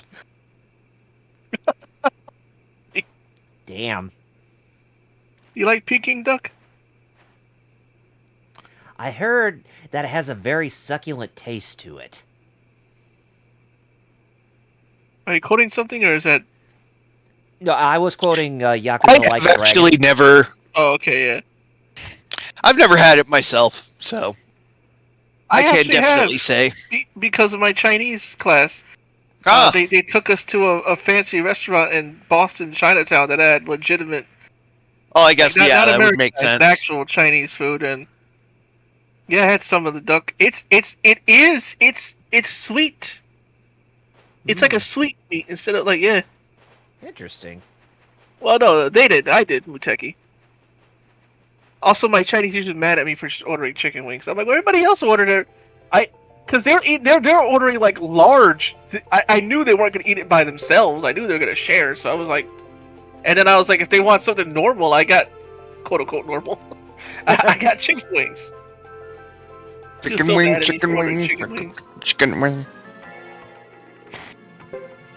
And that's when I began my love affair with pork buns. Oh, Mm. you cannot. Yeah, buy we don't pork get buns any- in this part of state. You know what? I would love to get, Chinese style buns around here, but you can't find them for the life of you. Nah, this Muteki said Metal and RPG never had duck because they're white people. Well, I haven't, but Damn. I don't know what to say. It's never been an interest of mine, so That is savage, Muteki. Not gonna lie. never sounded like something I would want to eat. So No, you wouldn't think, but you should try it. Eh. If you like savory instead of like, it's like sweet. It's nice. It's nice. I mean, yeah, savory.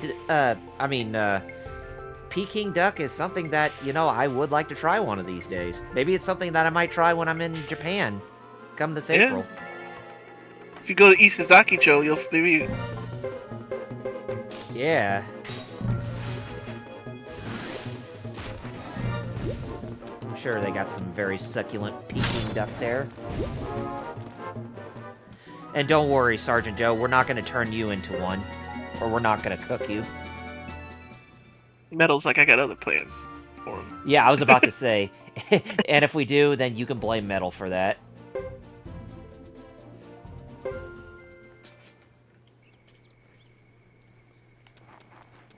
Well, they do have Chinese restaurants in Japan, especially in Yokohama. I think that's what Double R was getting. well, yeah. Yeah. I mean, Rio Ranger makes the best gyoza in all of Japan at one. Yeah, that's what I was referring to, Muteki. Yeah, there are Chinese restaurants in Japan. Oh, there's plenty of them in Japan. Yeah. Yeah. So that's probably going to be the only way I'm going to experience Peking duck is over there. It's like, oh, hey, I'm following Yakuza Like a Dragon to a T. Unless you come to Boston, which, Oh yeah. well, maybe one day. Maybe.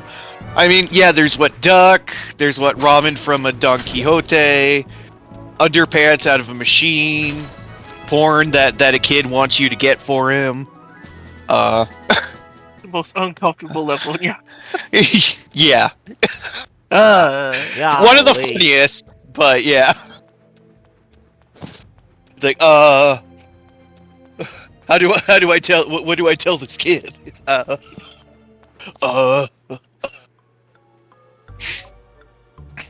Muteki said buy a duck flute from Duck Dynasty, guys. Oh, no. Hell no.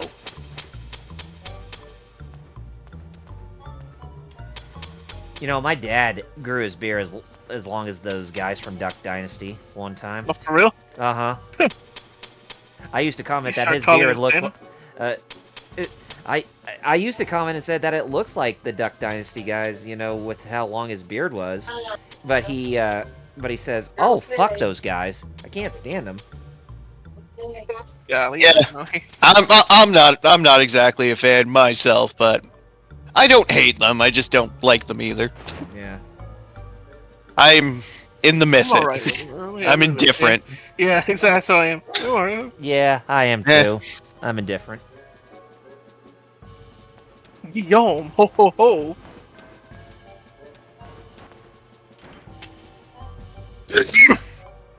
It's basically we're fighting this guy again who, at the beginning of Hugo's storyline, who was dealing with Melville, that kid who was with us, that we were helping inside of that cave.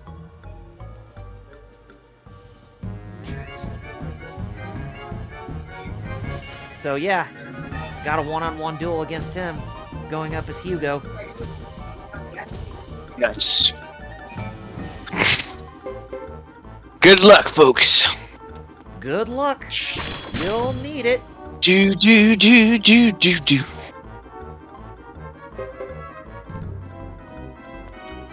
Remember, with duels like these, it's all about rock, paper, scissors.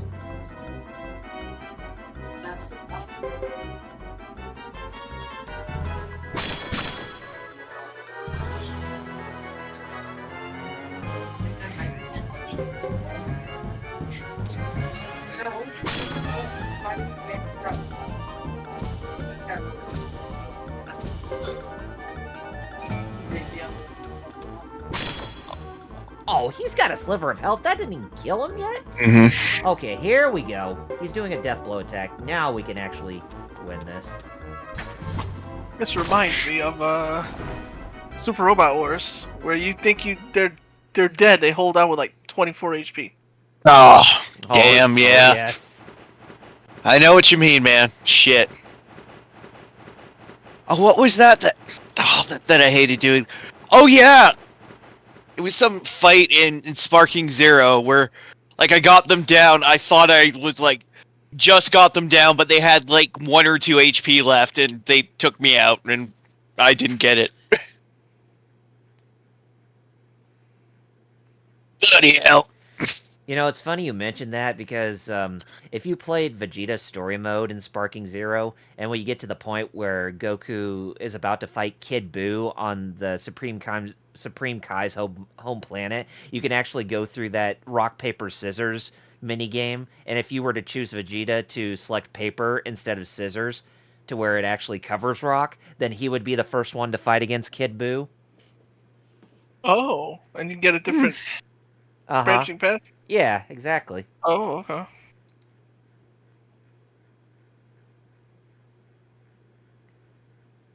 Yeah, some of the decisions that you make in the game can actually lead to the what ifs.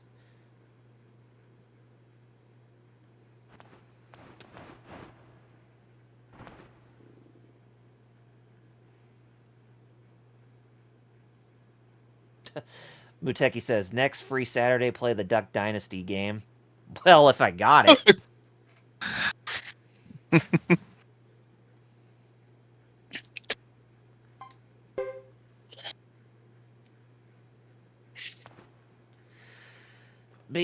Because if we're going to be dealing with any deer hunting games, then we're probably going to play Cabela's Dangerous Hunts.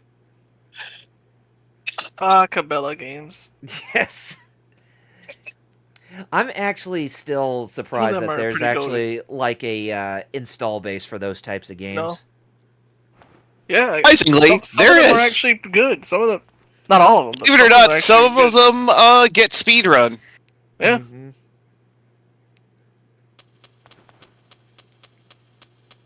Crazy but true.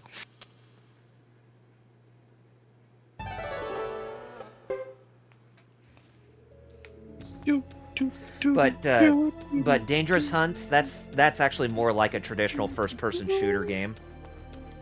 Yeah, I've heard that. Not to mention, I know some of them are basically like rail shooters, essentially. Mm-hmm. Which I know weird, but yeah. I know some of the ones on Wii were, more towards the rail shooting aspect, since you had the Wiimote and all. It actually worked. Oh yeah. Yeah, some of them. Yeah, it would really well. Mm-hmm. Well, yeah, like I said, the Wii had its good share of I'd say light gun style games. Because it definitely had some good ones, like Ghost Squad from Sega was one of the highlights, I think, personally.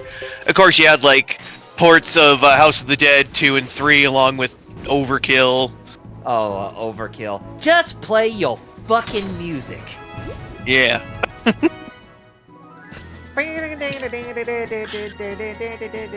the fuck, man? Hey, I was listening to that.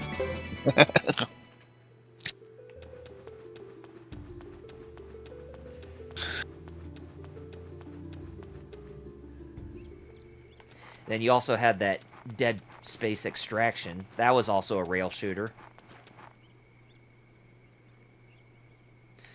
And Resident Evil, Umbrella Chronicles, Dark Side Chronicles.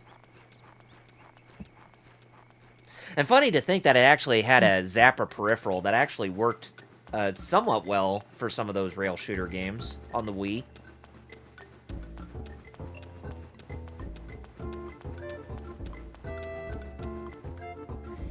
Even though it may seem kind of like it was a ridiculous concept at first, but it actually was a pretty effective way to use play a light gun game of some type with that.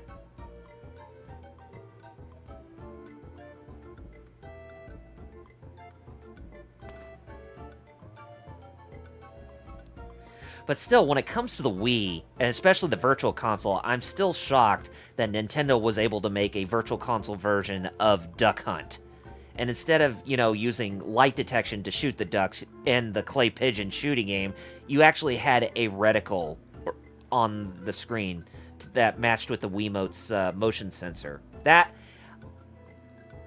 I really wish that a bunch of old games like that, especially like the Super Scope 6 games, actually took advantage of that, because for me personally, the Super Scope games were something I really wanted to get into because I really thought that the concept behind those games were actually really fun. It's just I wasn't really willing to wanting to play the Super Scope or using a Super Scope to play those games. But, if they ever got a chance to do something like that for, say, NSO, I'd say that would be something that would be, worthwhile endeavor to try at least. Or especially for Yoshi Safari. It just might.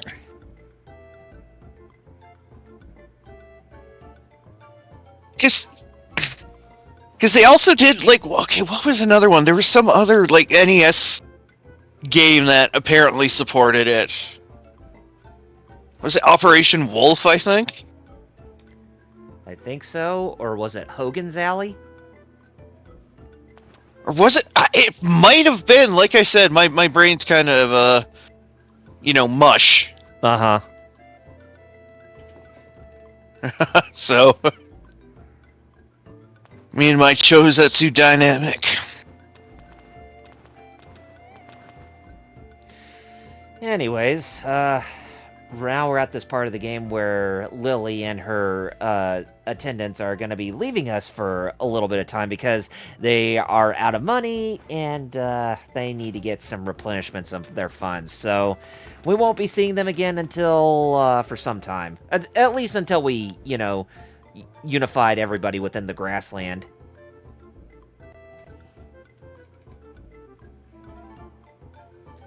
But don't worry, we get some other members of the 108 Stars of Destiny who will be joining us in our flock.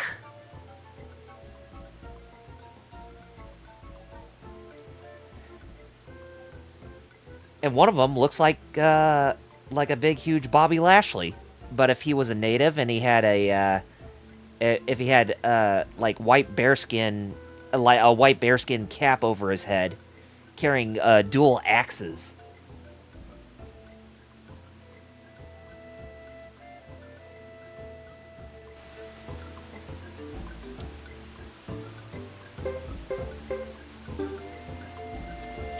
Okay, so they said that the Tento trader was at Brass Castle, so we're gonna see if Lily is still there since she has not made her way back yet. Oh no, not Lily. She's No, so cool. not Lily! Not Lenny. Not Lenny! Not Lenny. I'm surprised I didn't make that soundbite. Oh, because Oh god. And I still haven't got to that episode yet, but I'm inching very close to it, since I'm on Season 9. Wait, you mean there's a season beyond 8? Yes? yeah, I know, right? What? No, I'm joking, but yeah. Yeah, if you don't know what Metal's referencing, it's a lot of people are like, no, beyond 8 is all garbage, which is. I know, it's very patently not contentious. true. Some people say, it's 9. 9's where the cutoff of the good episode stops. Some people say it's 10. Who was it that saved all the kids on that deserted island? Well, let's just say Mo. Mo. Oh, I don't know. Oh, I don't. 'Cause it know. Let's say Mo. Because it's not really important to this story. Exactly.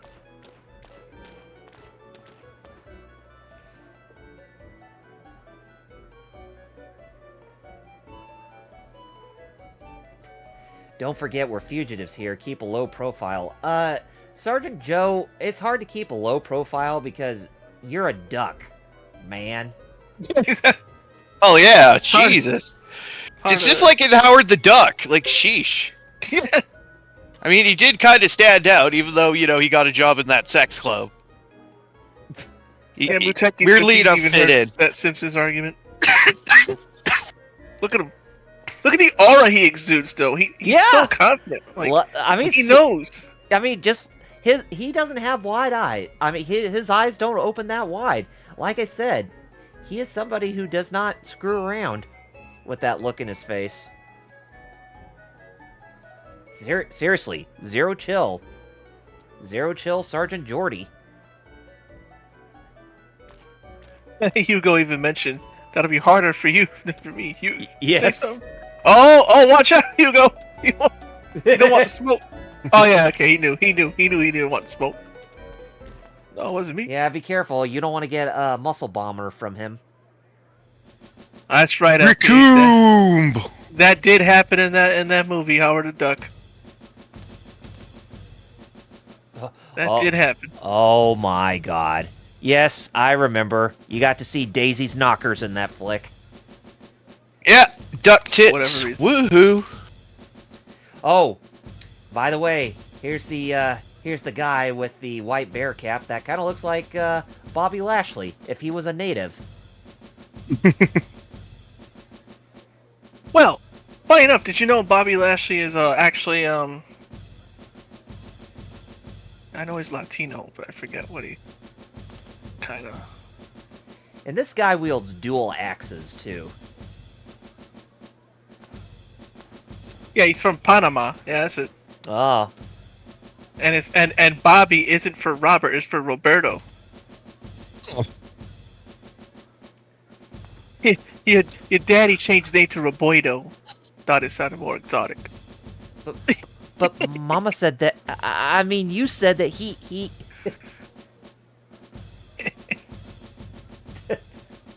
I'm in love with two things: Look at, big city living and a voodoo woman named Phyllis. I think one of the things that this guy loves is just looking at these two people who were controlling Hugo and Sergeant Joe. You smell Man, like he could tell. you smell like earth. You smell like good. What does good smell like? I mean, I can understand. Like mint? I don't know. I can understand earth, but good? You could tell it's fall because it's outside. It looks like it's like it's 10 p.m. or something. It's only 6.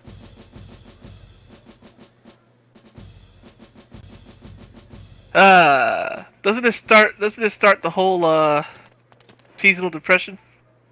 Yeah. Well, that it That's 'cause does. You see it getting darker earlier.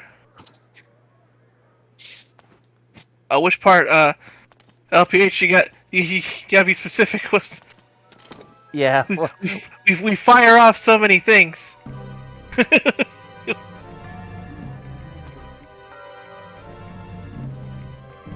but this guy Halleck, basically native Bobby Lashley, he's actually a pretty goated character to use in battle.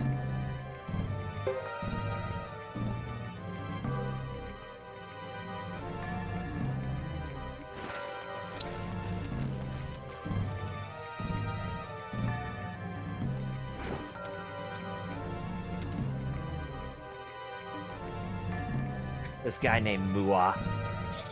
Are you one of the Mua? Or descendants of the Mua in the Star Ocean games? Well, Lisa's first name ain't Hawk.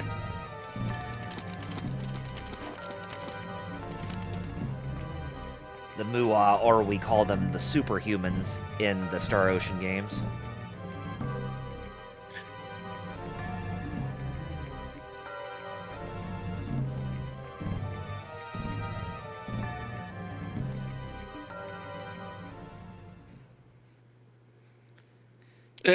I said Hawk because I was making a joke of Hawk Mua instead of Hawk.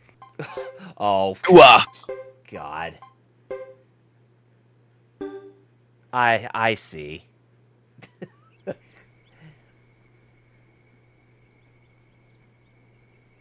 Little hawk mua. Bit on that duck. but then have him kill you because Sergeant Joe would not take kindly to that. No. No.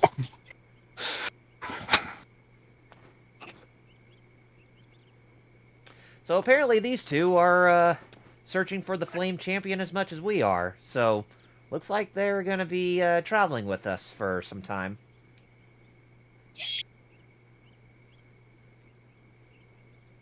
Interesting. And Halleck here actually has one of the most thunderous and earth-shaking roars in all of video games.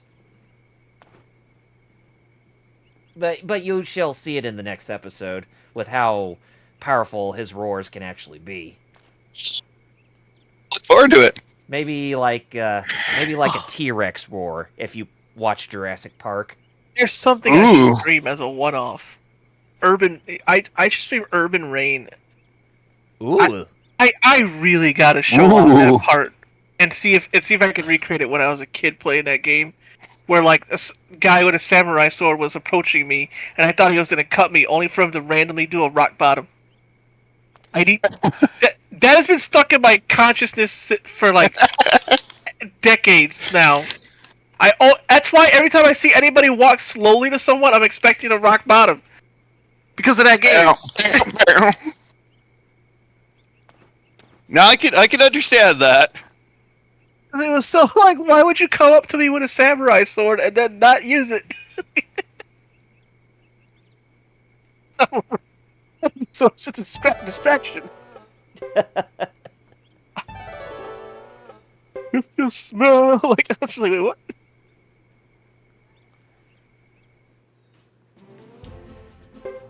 Alright, we're gonna make it back to the Great Hollow, and there's actually a couple of cutscenes we're gonna view before we end off today's episode, because I think the last cutscene that we see while we're here at the Great Hollow will actually be a pretty good stopping point before we go to the next episode next week.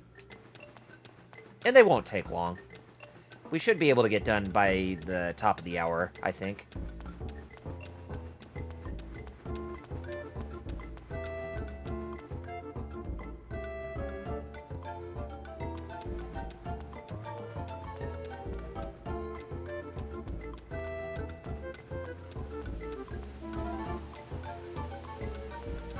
Aw, the sound of silence. Yeah, dead air, right? Old dead air. You know what I love? Dead air. Whoa, Kibozabi.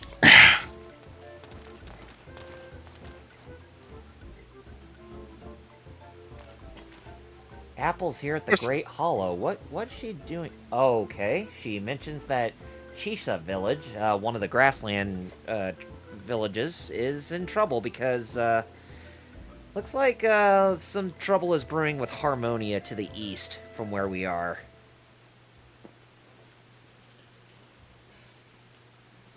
Well, not really living up to its name of Harmonia if there's trouble there. Yeah, exactly. The lion nickname? Oh yeah, definitely. I mean, with a name like Harmonia, you figure that it would be a harmonious place, but during these modern times, that doesn't seem to be the case, you know? It just seems like, you know, this game, or this series, paints them as like a really vile nation. Like a superpower of some type. Anyways, Apple tells us that Caesar's at Chisha Village, and we need to go over there and assist him, because Harmonian forces are over there. But we'll be taking care of that in the next episode, like I said.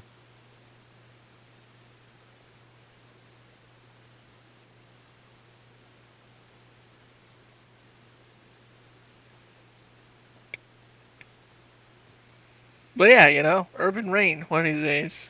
Yeah, that would be a good one-off. Maybe that could be a one-off you do for either your stream or maybe for something like this, for the Geek Fighters. You know, in case if we have actually, you're to, right. if we do like say like a Fightcade break, then maybe you could do Urban Rain as like a one-off before, you know, going to another Suikoden 3 episode or something like that. Oh yeah, that'd be neat. At least I think so, anyway. Because I'll tell you, for the next fight, Cade, I'm getting a bit of Daytona 500 or Daytona USA interest trickling in my soul Ooh, for fight. you know, that'd be interesting. Let's fly away. Daytona. You know the guy who sings that Da-da-da. legend, Takenobu Mitsuyoshi. He also Yeah. composed the Shenmue theme song. Yeah, wild.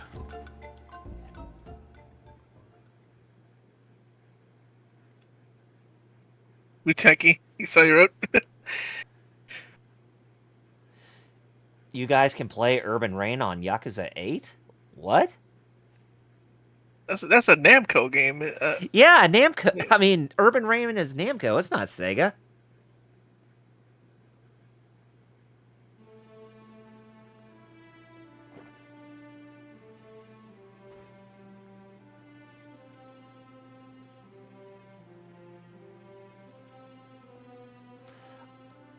Yeah, I was about to say, what game are you referring to, Muteki?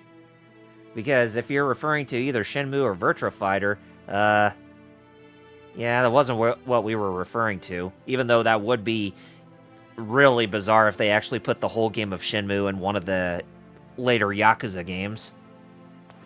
Like, the full game, yeah. Yes. That would Yeah, be kind of, like, insane balls. It's like a game within a game. Like the play within a play. Yeah. Like the cleaning of a house. It never ends. All It right. never ends. All right, man, it's time to kick this pig. It's time to show them the squealing from the feeling, squeaking from the freaking, oinking from the boinking. From the boinking. Yeah.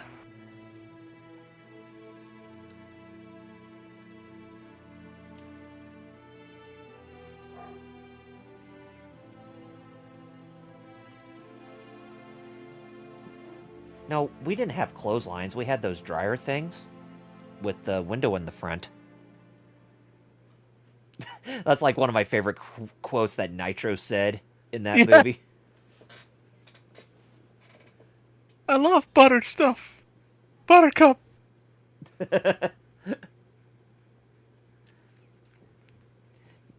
Name's Bookman. Hi, I'm Nitro.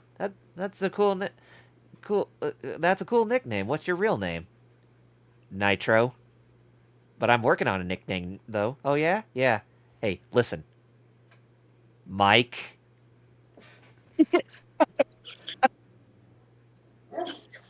Remember that.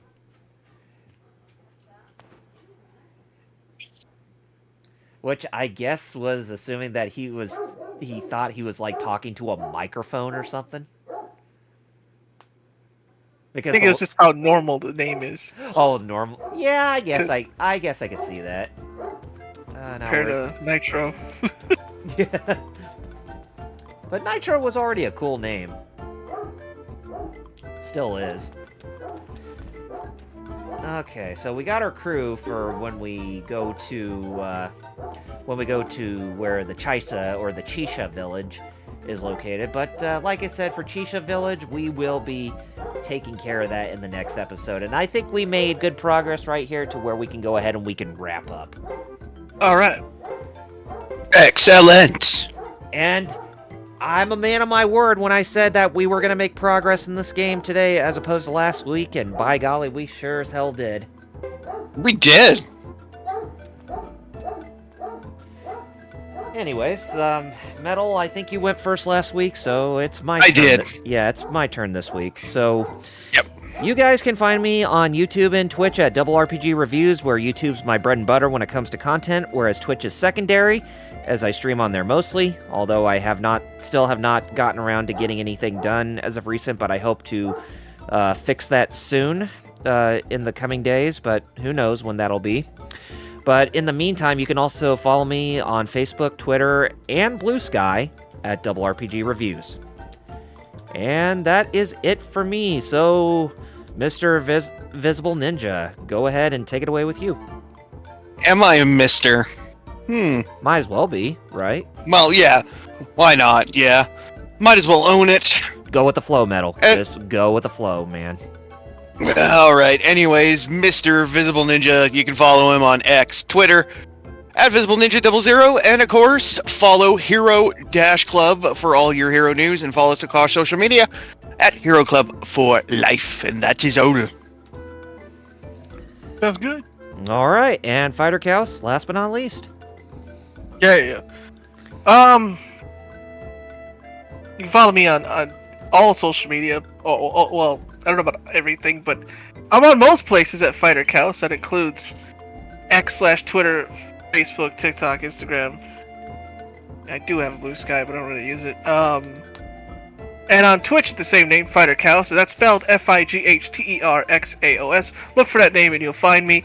On Twitch, I stream Tuesdays and Fridays at 4 p.m. Eastern. And on social media, I do art stuff.